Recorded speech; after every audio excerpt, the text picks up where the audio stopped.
ओम श्री परमात्मने नमः। अथ प्रथमोऽध्यायः। धृतराष्ट्र उवाच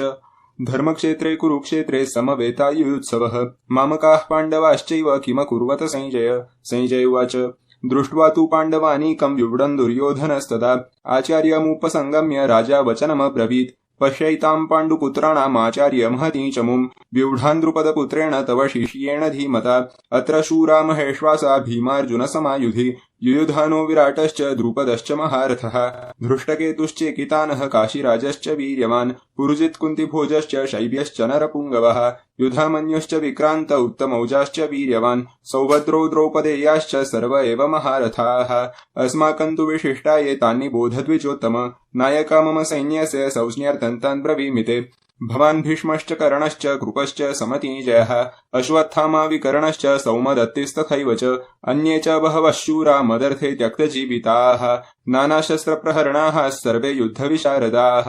अपर्याप्तं तदस्माकं बलं भीष्माभिरक्षितं पर्याप्तमिदमेतेषां बलं भीमाभिरक्षितम् अयनेषु च सर्वेषु यथा भागमवस्थिताः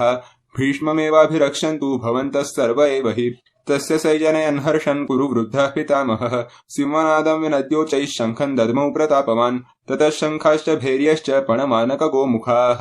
सहसैवाभ्यहन्यन्तस्तशब्दस्तुमुलोऽभवत् ततः श्वेतैर्हयैर्युक्ते महति स्यन्दने स्थितौ माधवः पाण्डवाश्चैव दिव्यौ शङ्खौ प्रधन्मतुः पैञ्चजन्यं ऋषिकेशो देवदत्तं धनञ्जयः पौड्रं दध्मौ महाशङ्खं भीमकर्मावृकोदरः अनन्तविजयं राजा कुन्तीपुत्रो युधिष्ठिरः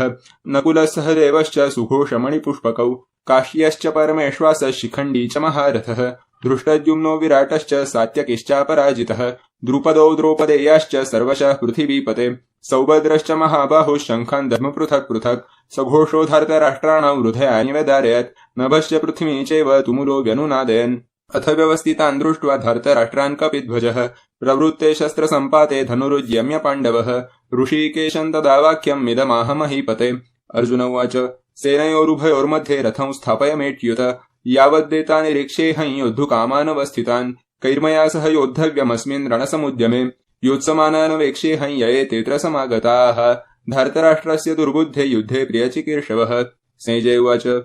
एवमुक्त्वा ऋषिकेशो गुडाकेशेन भारत सेनयोरुभयोर्मध्ये स्थापयित्वा रथोत्तमम् भीष्मद्रोणप्रमुखतः सर्वेषां च महीक्षिताम् उवाच पार्थ पश्यैतान् समवेतान् कुरुनिति तत्रापश्यत् स्थितान् पार्थः पितॄनथ पितामहान् आचार्यान् मान्तुलान् भ्रातॄन् पुत्रान् पौत्रान् सखींस्तथा श्वशुरान् सुहृदश्चैव सेनयोरुभयोरपि तान् समीक्ष्य स कौन्तेय सर्वान् बन्धूनवस्थितान् कृपया परयाविष्टो विषीदन्यमिदमब्रवीत्। अर्जुन उवाच दृष्ट्वेमौ सजनं कृष्ण युयुत्सुं समुपस्थितम् सीदन्ति मम गात्राणि मुखै च परिशुष्यति वेपत्थुश्च शरीरे मे रोमहर्षश्च जायते गाण्डीवं संसृते हस्तात् त्वक्चैव परिधीयते न च शक्नोम्यवस्थातुं भ्रमतीव च मे मनः निमित्तानि च पश्यामि विपरीतानि केशव न च श्रेयोनुपश्यामि हत्वा स्वजनमाहवे न काङ्क्षे विजयं कृष्ण न च राज्यं सुखानि च किन्नो राज्येन गोविन्द किं भोगैर्जीवितेन वा येषामर्थिकाङ्क्षिन्तं नो राज्यं भोगाः सुखानि च तयि मे अवस्थिता युद्धे प्राणां त्यक्त्वा धनानि च आचार्याः पितरः पुत्रास्तथैव च पितामहाः मातुलाः श्वशुरा पौत्राश्चाल्यः सम्बन्धिनस्तथा एतान्न हन्तुमिच्छामि घ्नन्तोऽपि मधुसूदन अपि त्रैलोक्यराज्यस्य हेतोः किं न मही कृते निहत्य धर्तराष्ट्रान्न का प्रीतिः स्यात् जनार्दन पापमेवाश्रयेदस्मान् हत्वैतानाततायिनः तस्मान्नर्ह वयं हन्तुं धर्तराष्ट्रान् स्वबान्धवान् स्वजनं हि कथं हत्वा सुखिनः स्याम माधव यद्यप्येतेन पश्यन्ति लोभोपहत चेतसः कुलक्षयकृतं दोषं मित्रद्रोहे च पातकम् कथं न ज्ञेयमस्माभिः पापादस्मान्निवर्तितुम् कुलक्षयकृतं दोषं प्रपश्यद्भिजनार्दन कुलक्षये प्रणश्यन्ति कुलधर्माः सनातनाः धर्मे नष्टे कुलं कृष्ण अधर्मोऽभिव्युत्तर अधर्माभिभवात् कृष्ण प्रदुष्यन्ति कुलस्त्रियः स्त्रीषु दुष्टासु अर्ष्णेय जायते वर्णसङ्करः सङ्करो नरकायैव कुलघ्नानां कुलस्य च पतन्ति पितरो हेषाल्लुप्तपिण्डोदकक्रियाः दोषैरैतैः कुलघ्नानां वर्णसङ्करकारकैः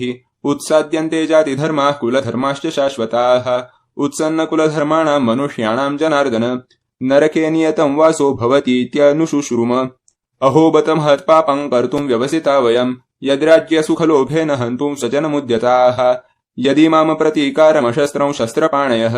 धर्तराष्ट्रारणे हन्योस्तन्मे क्षेमतरं भवेत्। संजय उवाच